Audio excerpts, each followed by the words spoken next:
right. Interviews with haunting gurus.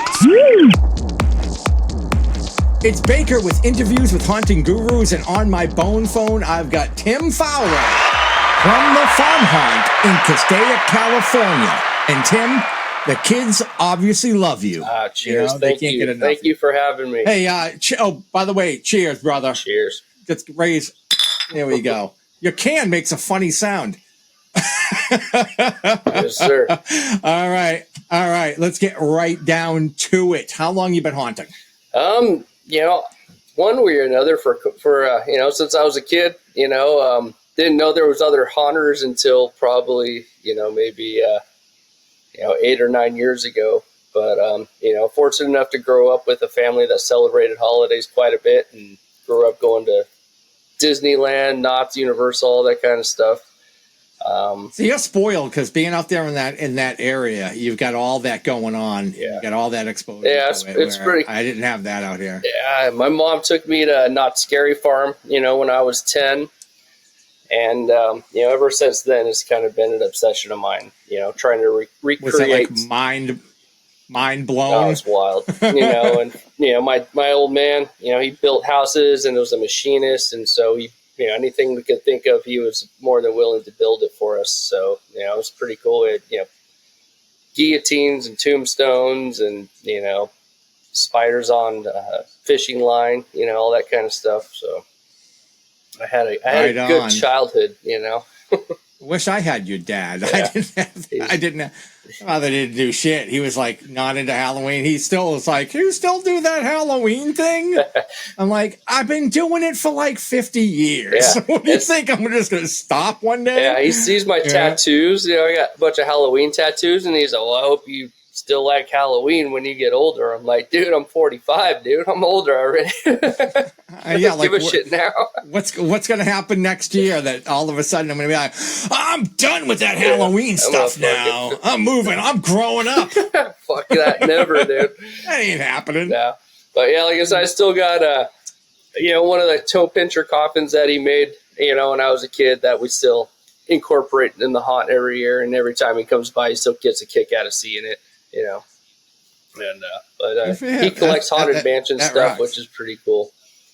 Oh, really? Yeah, he's got a whole room in cool. his house that's all haunted mansion. And I picked him up a couple of weeks ago, the caretaker that Lowe's is selling.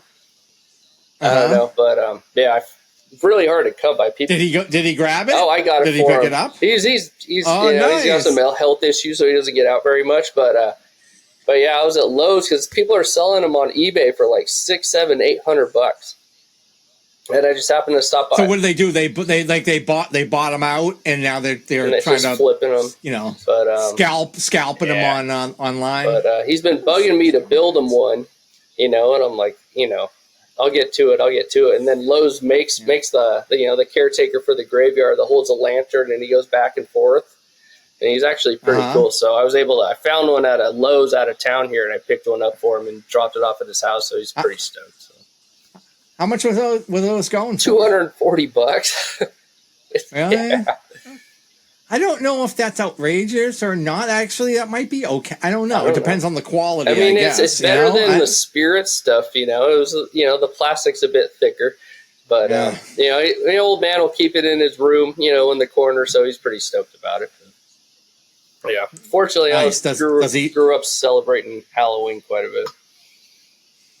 Nice. So you were infected at a very early age. Yeah. And so but as far as the farm haunt, when did that start? Like what year around? Around 2015, 2016 was the first, we branded the haunt. Kind of got there was a community down here in SoCal, and the home haunts kind of had their own branding. It was like the Rotten Apple, the Restless Souls Manor, the Backwoods Haunt, Van Oak Cemetery. All these people had their name. They weren't just decorating the yard, and so we branded branded our yard the Farm Haunt, and kind of went from there and started as a small display with a little horseshoe walkthrough, which expanded into a full walkthrough. And it's now how did the Farm Haunt, how did you choose that name? I mean, it's definitely influenced by Not Scary Farm. You know, I grew up going there. Yeah. Like, my design that I built is definitely influenced by them. It's always been Old West kind of theme or a farm kind of theme. And I like that hillbilly, haunt, chainsaws and blood and gore at the same time. I like the old lanterns and hay bales and pumpkins, like the what you think of fall and Halloween, which, in SoCal, we don't get much of a season change. It gets a little cooler, but there's no fall leaves around here, but just that kind of vibe. Yeah. And so our first year as the farm, I built a huge barn facade. It was 16 feet tall. And, before I knew how to build anything light, it was all 2x4s and OSB, and it was heavier than shit, and it was just me and at the time, Leo was a little kid. So it was pretty much just me setting all this stuff up. It kind of took off from there to where we, got a little bit of a name for ourselves. We had more and more people showing up, and, kind of got into it. Met people around SoCal from, the SoCal Haunters. Yeah, you got all the influencers showing up at your houses now. You got Hollywood Haunters and everybody. Yeah, that was so. If hey, Tim Fowler, you're a big shit. You're a cool shit now. Yeah, right, dude. It's more like, you want me to talk about what? You're like, yeah, just all this shit I threw together. But yeah, you saw that video at Hollywood Haunters came by with Chris and Gina, and they filmed. And that was at our old place in Glendale. That was. But that was your old place. That was our old place. All right. I don't know. I don't think I remembered what year that was out. But. Yeah, that must have been like 2018. I think that was the last year we did a big one down there. In Glendale, California. That's like but live in front of a studio audience. Yeah, it's definitely a weird experience. They show up with the camera, and I've known them previously, but it's kind of cool explaining. Stuff doesn't always look that good in the daylight, Yeah, I know. That's the thing. It's like, it's really not meant to be seen in daylight. So, but your son Leo is a big, he's totally in, right? 100%. He's your helper, and he's, he's got lots of great ideas, and, when we go out, when we go out to the yard sales and go out to the flea markets and swap meets and stuff, he's got a good eye. We pick up stuff, and he's the first one to tell me something that, doesn't look right, which is, it's nice to have that. It's like, dude, that doesn't look good. Take it down. I'm like, all right, because it's nice to have someone honest. I don't have that person. He's not worried to hurt my feelings, and most of the time he's right. That's the beauty of kids. Yeah. It's like, they don't care about hurting your feelings. Yeah. They will just say it as it is. But as he gets older, he's been able to help more and more, and which is pretty freaking cool, And we do events. You guys do events. Yeah, we together? do events throughout the year. And this year at the Spooky Swap Meet, which is put on, by some of the members of the Midsummer Scream crew, as well as John Cook's wife, Sarah Cook. But Leo helped out with that. We do a big display, and then we have a big booth where we sell stuff. And Leo ran the whole yard sale part of it, the swap meet part of it, and I split the money with him. So he's getting more and more involved as he gets more capable. Yeah, it's fun. Yeah. Now, where do they do that swap meet? Where does that happen? It's at the Heritage Square in Los Angeles. And it's a bunch of late 1800s homes that were all built in Los Angeles, and they moved to one spot. So it's kind of like a park. So all these old homes. And so every, I believe it's April, for the last 3 years, they put on this spooky swap meet. And so it's tons of vendors, and we decorate the carriage house every year. The last 3 years we've decorated it. And so it's a daytime event, Saturday, Sunday. So we'll load in Friday, set up and decorate, and then set up a booth and sell used Halloween stuff. We collect the stuff throughout the year, and then have in swap meet style, sell stuff. And I need to do it's that. A great event, dude. I need to clean out some stuff for sure. Yeah, this past year, I hate doing it on eBay because eBay takes their cut, and then it's like, oh well, after Yeah, we purged a lot of stuff this past year. It was kind of like, if we haven't opened the box for a few years, look in it, said, fuck it, let's go, free up some space for new stuff. Definitely. As far as the farm haunt in its like over its run, do you guys kind of change the theme within it a little bit each year, or does it kind of stay the same? Well, the first year it was kind of like we're definitely dipping our toe into like a full-on theme. We kind of went from like the Heinz 57 haunt, where it's whatever you have, you put in the yard and light it with the the heat bulb, to where we kind of dipped our toes into like a theme, and so we kept it. There wasn't any backstory. It was a barn with a bunch of blood and gore, and then the yard was more tame with scarecrows and pumpkins and stuff. And then the following year we had a backstory. The farm was built on some tainted land, so nothing grew. The meat was rotten, and all the outcasts from the local town congregated there, which led into a blood gore fest, build animal human hybrids kind of stuff. And we were able to pull in a lot of local actors from other haunts. So it actually came out. It was pretty awesome. The years that we had it in Glendale, it was a pretty fun haunt, even while keeping the yard display pretty tame for Halloween for the kids. But inside it was just a blood and gore fest. So it was pretty cool. Yeah. And how's it changed now that you're over in Castaic? We moved up to Castaic, and our first year here was 2019, and we moved to a street called Diablo Place. And so we changed it up. We came up with the character Dr. Diablo, and then so Dr. Diablo's Caskets and Curiosities. And so I built a facade, which was like an Old West building. Signed Dr. Diablo's Caskets and Curiosities. And the first year it was the yard display, but it was kind of like a peek in. If you've been to Knott's Berry Farm in the original Calico Ghost Town, Fog Alley, they have all these peek-ins with their little scenes, the Hop Wings laundry or people playing poker. And so that first year it was like a peek-in. You could come up on the porch of Dr. Diablo's facade, look in the window, and there was his office, and there's different props, it's just weird, skeletons and Fiji mermaids and just, all kinds of weird things. So it's more like scenes, not like nothing was popping out or hitting the window, or it was, you could just kind of peek in and see the set. Correct. Kind of a thing. Yeah. Is that right? And so that was the year we had, and then 2020, we did the same thing. We did a yard display, and then I built a hearse, and then a bunch of scarecrows of Dr. Diablo's, the facade again, just added more to it. And then 2021, we did Dr. Diablo's Caskets, Curiosities, and the Curse of Castaic Creek. And that was a full walkthrough here. And what was the twist to the backstory on that one? It was, Dr. Diablo grew up, his dad was the mortician for the town of Castaic, and he grew up having to build caskets in the back. And once his parents died, he took over the business.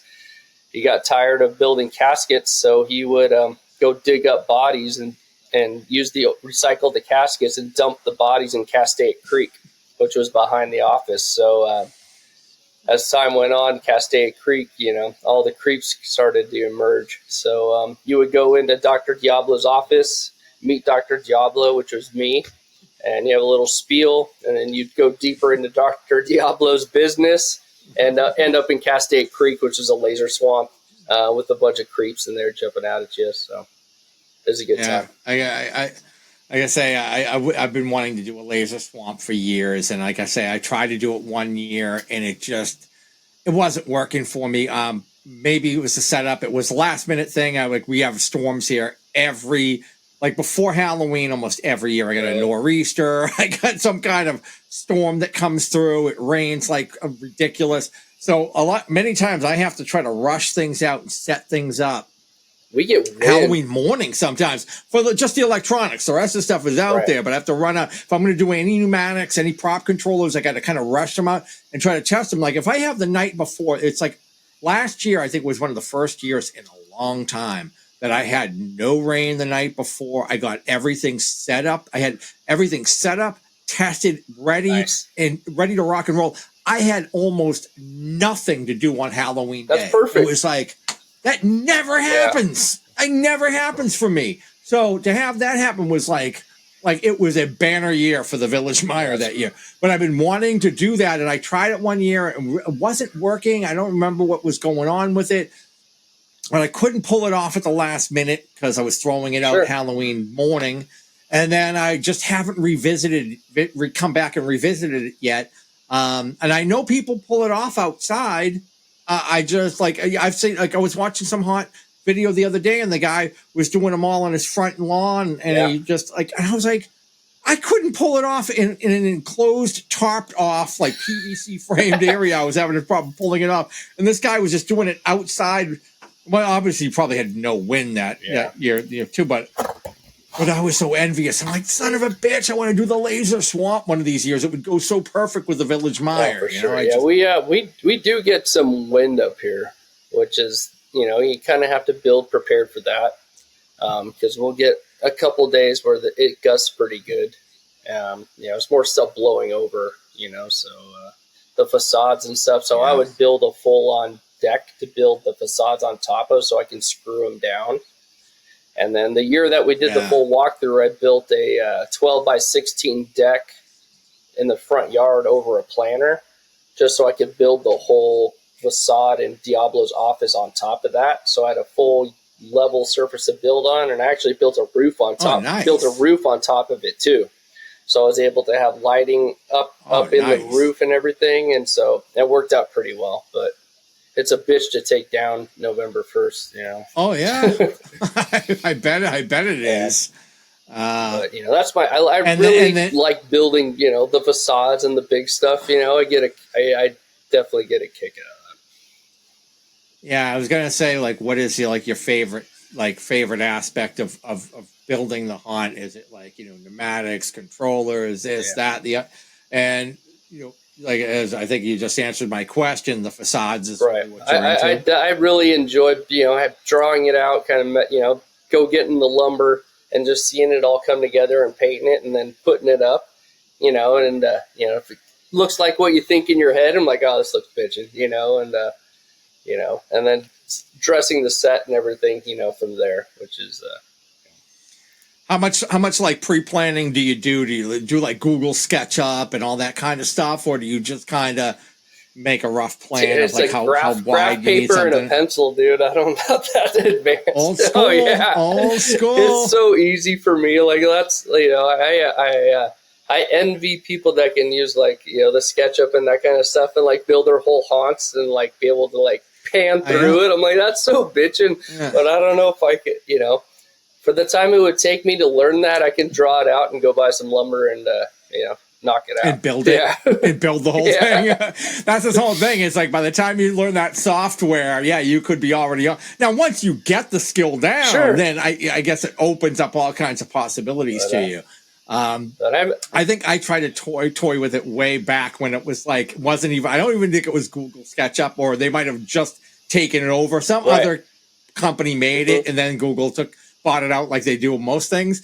So I was like, oh man, I should try to learn this. And then I just it's like the Arduino stuff. Like I like Greg Packard and like a good friends that are like, damn, I have that pneumatic monster I built. It's got 5 cylinders, and I have a Peekaboo MP3 4-channel. And I'm like, well, shit, I need one more channel to run the mouth. And they're like, oh, build an Octobanger. I'm like, all right. And so I use Arduino. So they send me a parts list. So I have it in a box here, and I got all these parts, and I'm like, now what?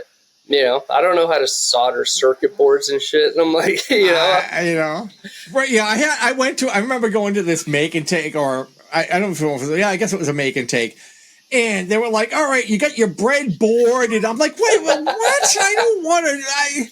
I thought we were doing. I thought we were talking like we were doing a haunt thing, and I'm like, I don't want to this is way above like all the electronic shit is way like I can do basic stuff, like I was talking about. I made this little froggy creature thing that I want to just pop up behind a box, just come up like about 8 or 10 inches and then drop back down.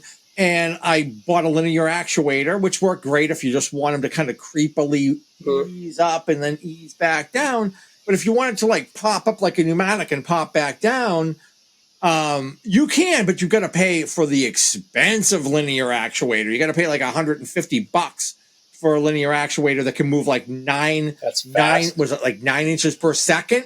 So it's like boom, boom, it comes up and down. But I was like, from using linear actuators, I've always used picovolts, but I haven't bought a picovolt in a number of years. And then I went on Frightprop's website to check out what the cost of picovolts were, and they're $100 now. And I'm like, damn, it's like that little thing. It doesn't even have audio, and it's like that freaking big, and it's $100. I think it was. I swear to God, I think I bought a couple when they were like 60. Maybe they were 80, and I'm just not remembering it correctly. But they're like $100 now. I'm like, I can't afford it, but I just didn't want to spend it, so I started going online. Hey, you guys know anything? It's like, alternative to this, and they're throwing out Arduinos and Octobangers, and I'm familiar. I have an Octobanger, like an Arduino with an Octo with like an I forget what it's called. It's like the Haunt Shield or some other shit that's attached to it. And you go on the Octobanger website to program it and all this stuff. But I'm like, after you get all, I'm like, and then you need a relay or some other. I'm like, I'll pay the $100. I'll pay the $100. They've already so I can move out. on to building. So I can build a creature and stop screwing around with this electronic shit. I just want to build monsters. That's all I want to build is monsters. Yeah. No, but I'm definitely in the, and I appreciate, I wish I had that passion for that. Cause I mean, it's we have friends that it would save you a lot of money. For sure. But and they put together stuff that's like, holy shit, they make their own button bangers and stuff. And I'm like, I'm just freaking bitching, but I'm just, that's not me. Give me some metal or some wood and I throw some shit together, but it's amazing what I have patience for and what I don't have patience for. And that's one of the things I have very little patience for. And maybe one day I will. I just don't right now. I'm too busy working on my next creature monster thing. And I'm like, I'll pay the money just to cut that it's the time, the return on investment, the time that's going to take me to work on that. But, whatever. Yeah, for sure.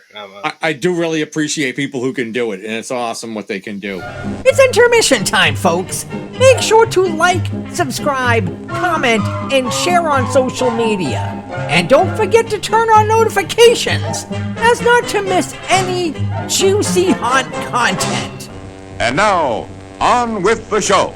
What else are you working on right now? Anything cool that you're working on right now? I'm busy carving pumpkins. I've got a shit ton of pumpkins that I'm painting faces on to make sure they look okay, and then I'm going to start carving them all out. And you got an awesome score that I saw you were posting all over line, bragging about. Yeah, damn right. Like, you son of a bitch, that's awesome. You got like 100 pumpkins somewhere, and I'm like, that rocks. Yeah, that was a for someone who searches out this stuff and to find a score like that, like we talked about, but from a local place called EcoSet, who gets donations from studios and then recycles back to whoever wants to come down and get it. They posted they had a bin full of Funkins, and I was the first one to respond, and I was able to go down there and get definitely 6. I haven't counted because I haven't had a chance to use them all. But, a huge bin of, 60 plus Funkins, including big ones like this guy right here. So that's what I'm doing this year. We're doing the Haunted Pumpkin Patch. And so I built a pumpkin stand, and we're going to have some, pneumatics thrown in the mix and some creeps. And, and you can never go wrong. I mean, like I say, it's such a classic thing for Halloween. Look. You can never go wrong just by having a shit ton of pumpkins. Oh, and it looks so bitchin'. I mean, I get a kick out of it, and I found a way, like, I used to light them with the 10 millimeter little flicker LEDs, and they're really dim. And then I found on Amazon, they have the string lights, but they're all flame bulbs. And so they're spread out far enough to where if you have a lot of pumpkins, you can light those, and they're super bright. And how much distance between the lights? The lights, there's probably 18 inches in between each light, and then there's another foot, probably another foot to 15 inches of cord coming out. So you can spread them out pretty good. How much do they go for? It's like $40, but it's it was like and how many lights in a string? 20. 20. Okay. I mean, it was such a game changer because I was using the LEDs and I used like Derek's and previously how you wire the LEDs up with like RCAs and Alpha 1 power source and light them all up, but they're really, really dim. But these light the pumpkins so well. It's just you're limited by the spacing in between, but you know, you can figure it out. They work pretty well. And that with like the flame bulbs, like the big guy here, and like if I got a few pumpkins scattered as well, I'll just buy the flame bulbs and then the screw in sockets and plug them in. Yeah, I mean, that's pretty cool. Like I say, I've been getting by with especially like my Halloween tree. Yeah. And like I say, I don't know if those would work in my Halloween tree only because the way the spacing between where they're located, they're like, I have them wired around branches and then hanging down into the pumpkins. So I just put I get like those lighthouse LED flicker bulbs. And I think I'm only using the 5 millimeters, but I stick about three of them together and put them in there, and they do the job. Right on. Like they flicker, they're bright. I might add an extra and make sure that there's 4 in each one. I think it might need just a little bit extra. But I could, like I say, I have my whole tree wired up, and I use those, and it does the job. Once again, could it be better? I used to use those Mad Scientist Laboratory flicker boards. But the weather destroys those. Every year I have to replace them. Like by the time Halloween rolls around, I'm already like having to swap one out. I used to buy extras because I would expect them to fry out. And then I was trying to wrap them with like saran wrap, like plastic wrap to keep them covered because the light would still kind of go through. And they still seem to always get destroyed because once again, I get a lot of rain in October here in New England. We get a lot of rain. So but the LEDs, without fail, never an issue. Right. They work fine, like all season, torrential rains, doesn't matter. They work. So I'm like, all right, fine. I just go with what Do you have works, like street lights on your street? Mm-hmm. Yeah. They just swapped them. I think they just a couple of years ago swapped for them out to the LED ones. Dude, we have one directly across from our house, and that was, I didn't know when we were buying with your lighting setup. Well, it was a bitch because I noticed it and I was able to light the yard and people.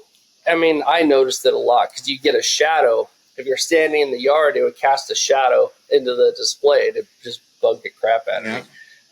But I actually paid the city to. Have you tried to throw a bag over it or something like that? I know people do that. They're like, I had the city come out. I had to pay them to put a shade on the light. Because I called them and I said that the light was shining into my daughter's bedroom, and so she left her window open because our AC didn't work, and so they can't. And so I had to pay. It was like $180, and they put a shade on the light so it wouldn't shine into our yard, which helped. It helped quite a bit. Well, that's one way. That's one way of going about it. Was the light I have actually helps me because it gives me enough light at the front of my driveway so that I don't have to add too much extra light for people to kind of make their way in. They're only coming into the front of my driveway. So before that, when it was like the incandescent bulb, it seemed like it was brighter and a little bit more. Is the LED more focused, like straight down? It seems like it is. It seems like it's a little bit like cast less of a wider spray or like whatever. But that's never been a massive problem. And it's up at the front of my driveway, and it does help illuminate that area. That's cool. Like my tree and my what do you call them? The pillars or whatever they're called. Yeah, in the front for the gates columns. There we go. The gates coming into the front of the driveway. So. Yeah, it helps a little bit, and it doesn't bother me too much. Cool. So the rest of the yard, like I say, all the other lighting I do is, like I do a combination of floods, spotlights, whatever. But what else are you using for lighting, or are you use mini spots or whatever? It's a combination of mini spots and LED floods. The Amazon ones with the remotes. I've got a ton of those.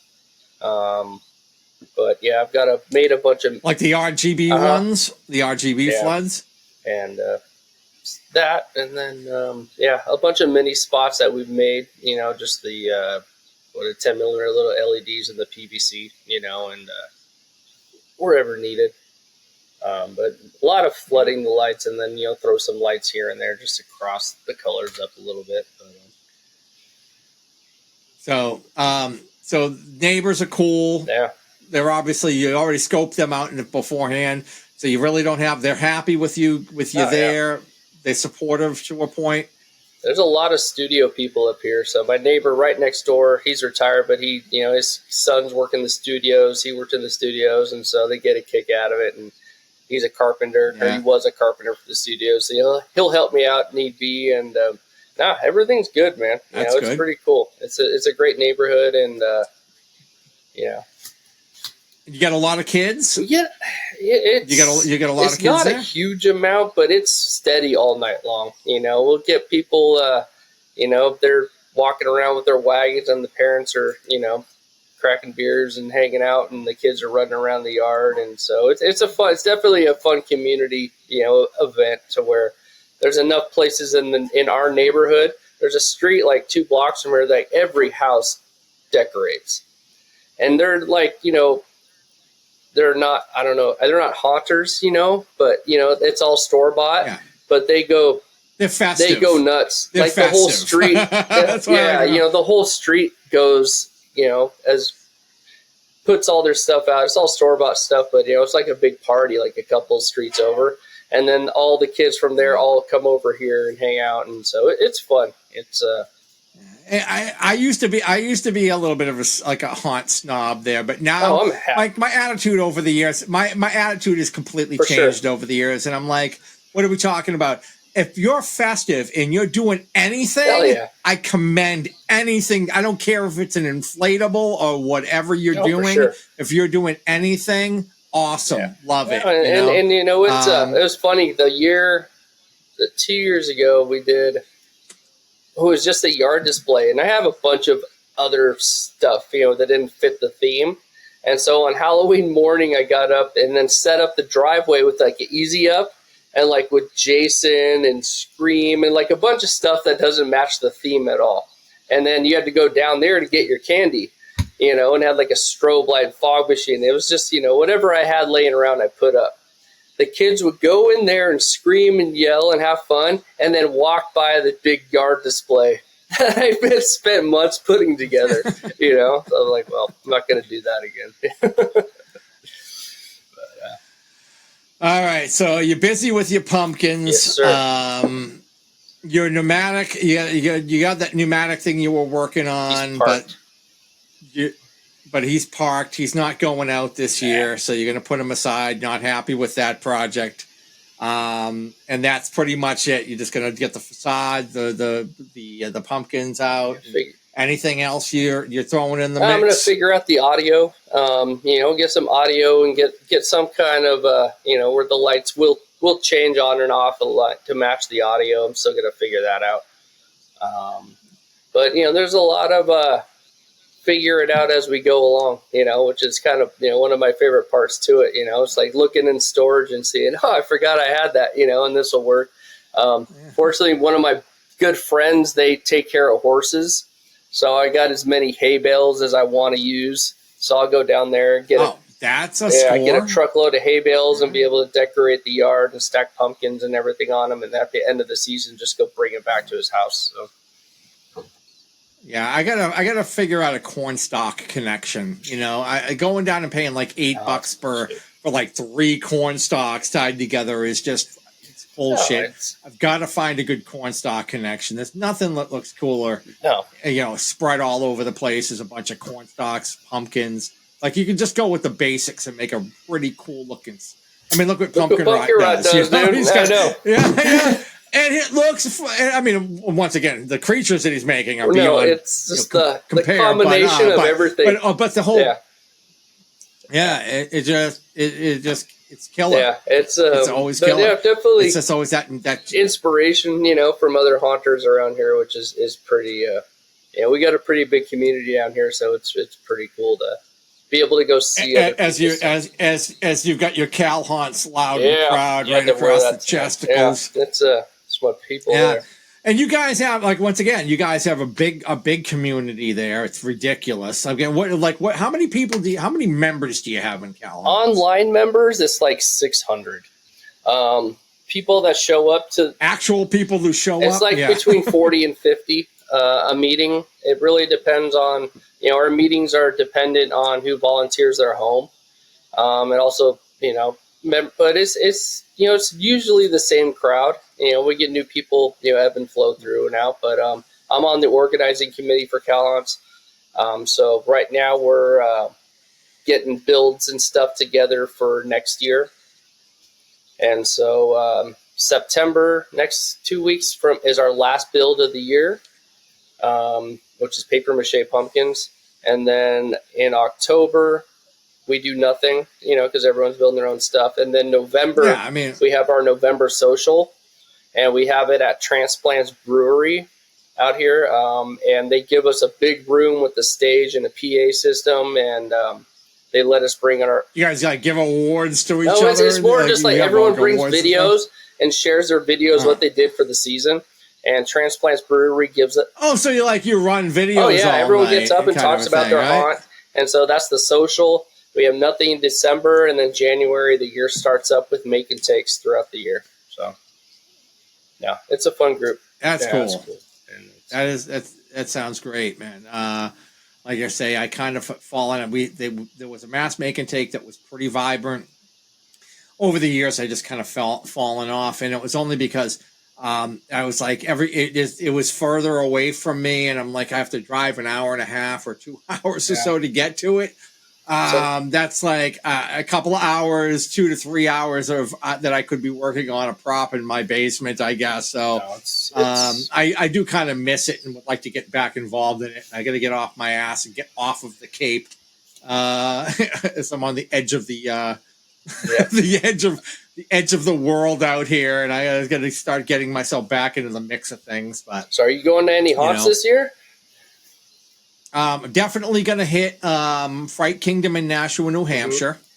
I have been talking about getting down to the Bates Motel and Haunted Hayride down in Pennsylvania for years.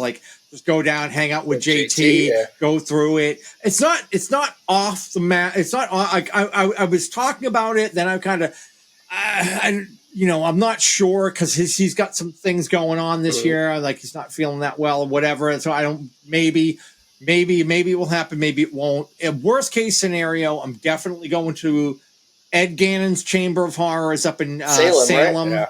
and then going to Fright Kingdom in Nashua, New Hampshire. Cool. I hadn't been there in about 4 years or so, maybe 5 years. And I went to Haunted Overload about 2 years ago. Last year, I can't remember. I went to a couple of haunts. I just can't remember exactly where. Oh, I went to nothing. There were some other haunts that I had just never been to that were in Massachusetts and Rhode Island.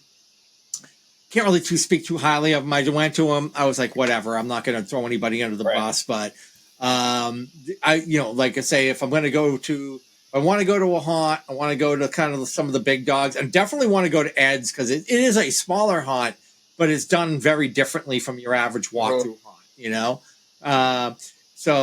And I love Ed, so I want to go to his haunt. So, and I'm hoping I can get some video for the show as well by getting up there. And probably with Tim, who runs Fright Kingdom, I could probably do the same thing. Cool. I'd like to get to haunts early. Yes. Like I know people say, "Oh, never go the opening weekend." But the way I look at it is, they might not be 100% fully on, but you don't have a conga line, and you can go through, and you don't have to deal with all the stupid assholes. You can see all the sets and shit. You can take your time going through. I would rather just go go through, check out all the sets. Get startled a bunch of times instead of just being like, oh yeah, I'm in a conga line and I can see that person way up there getting startled, or that person 5 people in front of me getting boo scared. And so when I get by it, they don't even jump out on me. So I'm like, I really hate going through at peak capacity. I won't do it anymore. So I always choose to go very early. How about yourself? What are you doing? But yes, I mean, I live not Scary Farm. They're opening September 21st.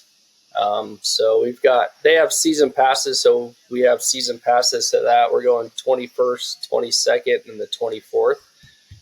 But we're going to Universal Halloween Horror Nights over here.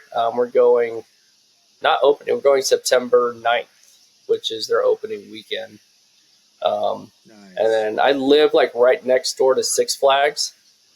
Like I can see, we watch their fireworks from my backyard. So Fright Fest. And what is Six Flags? Magic Mountain. They do a Fright Fest. They do Fright Fest. And they have some new stuff going in this year. It's out of all the theme parks, they're not the top billing, but being that it's right next door and it's $60 for the whole season. So me and the boy go over there and just hang out and watch the sliders, and so being that it's so close, it doesn't cost anything to go over there. And but $60 is nothing. Yeah. But that's all done. We get all the theme parks done in September. And in October, it's working on our haunt and then go visiting all the home haunts. There you go. So you're right there. Yeah, you got the you know how it works. Especially down here, dude. It gets so crowded. The closer you get to Halloween, it's just a cluster of people. It's ridiculous. It's insane. Yeah. It's just not worth it at that point. It's not fun. It's not. I don't understand why anyone would want to go through that close to Halloween. Yeah. So anyway, great, man. Get ready for spooky season because it is coming fast and coming hard. Hey, look at the time. We gotta go. Right. So where can all the kids find you on the interwebs, my Instagram, the Farm Haunt, _farm_haunt. I post all my builds, all the stuff going on down here in SoCal that we go see. Definitely post a shit ton of pictures of the haunt. So all those Halloween foolishness will be on Instagram, and that's pretty much all you really need to do. All right, cool, man. Cool, man. It was a pleasure. Thank you for having me. A phenomenal season. Yeah. And always remember, stay scary. Always. I'm going now. Heaven help you. Please like, subscribe, comment, and share. And don't forget to turn on notifications so you won't miss any haunt content that is dead ahead.